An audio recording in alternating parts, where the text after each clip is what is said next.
What's up guys, I'm Brad with Tactical Development. Today we're going to go over the install on the XMacro mag flare. Boom, check that out. Let's go show you some features. Works with standard mags. Boom. It'll work with the other mag base pads we're coming out with. We'll have a compatible version.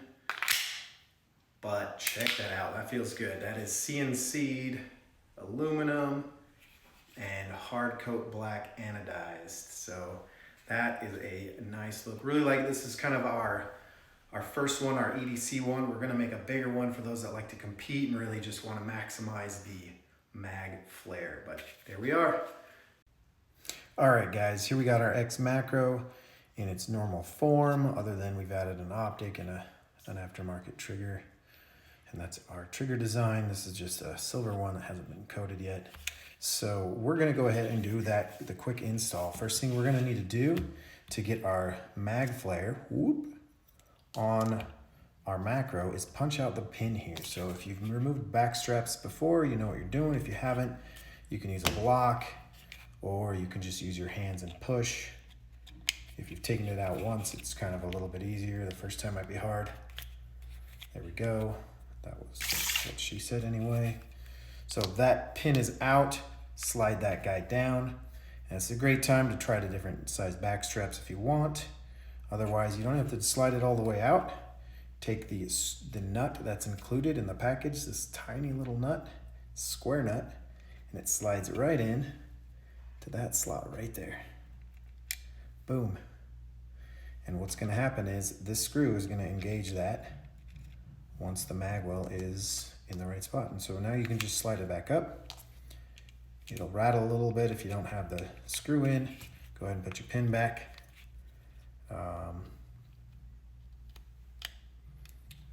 Always go a little bit more. So there we are. So there we are, we've got the nut in there. And what I like to do, I like to set this upside down and kind of grab a Magwell. And you're just gonna go ahead and you're gonna line it straight up and just push down. It's a really tight fit. And we did that on purpose. We tried it loose and the front wants to move if it's not tight enough. So we made it nice and tight. So if you're scared that that tight fit will damage the polymer, don't buy this Magwell, because it will. This tight fit is there for a purpose. The last thing you want is your Magwell flexing under use. And so if you're worried that it's gonna damage your frame, please just don't buy this Magwell. It will scuff up your frame. We'll show you. So this is not the first one we've had on it. It will scuff up a little bit right there, but nothing that, you know, once you use it, you don't even see it anymore. Either way, just wanna make you guys aware, it is a nice tight fit. So if you push it in there perfectly straight is the key. And then boom. So we've got that there. We're gonna leave you the camera angle right here. And we're gonna take our 2mm Allen. That is not included. You guys should have good tools by now, if you don't know. And we're gonna go ahead and put our screw in. Boom, tiny little screw that's provided. And we're just gonna, I can't really see through the camera. We're gonna go ahead and just drop that in. And we're just gonna start tightening it. Sorry, I'm so zoomed in, I can't like see. It's a good tight fit. Boom, eventually you'll feel it engage the nut. And then, you know, you don't need a ton of torque on it. Just tight enough that you're not gonna get any movement. If you wanna Loctite it, I recommend it, but again, I always like to run things dry first, see how I feel about it, see if I like it. Because once you let Loctite kind of set in there, that's getting in there pretty, sometimes it's pretty hard to get out, so. Especially if you have to go like tap the screw later. So that's tight. I'm not gonna turn this and try to torque it down it's not going anywhere. You wanna double check that there's no space there, you did tap it down. Some of these, depending on the polymer, because the polymer will flex, you might need to just tap it with a hammer, kind of in the center, put a piece of wood on it, put a block on it, and then tap it with a hammer. Shouldn't need that, but again, different climates, polymer tends to contract and expand depending on the temperature. So there's your Magwell, guys. We'll jump back up and get a better look at it, but that's the install. It's very basic. The only tools that you're gonna need is the punch to remove the back strap and a 2mm Allen. We went and installed this with a large back strap to show you that it will fit large, it'll fit medium, and it'll fit small. They all fit really nice and tight.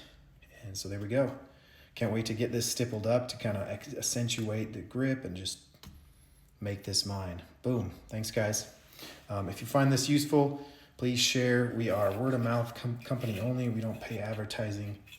We just try to make cool products that we want. So there you are. That's the install. I'm gonna go ahead and maybe step back a little bit, show you in my hand. I have probably what you would call a medium hand, not giant, not tiny. The macro's bigger than I need it. I still carry an XL. I don't carry the macro, but that's what you get in here. So you get a slight lip, not a huge extension to make your pistol grip too long. But there you are. And let's go ahead and show a mag. And your factory 17 round mags from SIG will fit great right in there. And of course, we are working on +2s, +3s, whatever else we can that will be compatible. So if you see our site, make sure that you check that it's a compatible one. It will have to have this tapered lip. And so we will be making 2 versions, one that doesn't, that fits without a Magwell so that it gives it a nice clean look of the extended frame, and then one that will have to have the taper to fit in the Magwell. So check that out, guys. Also, while you're here,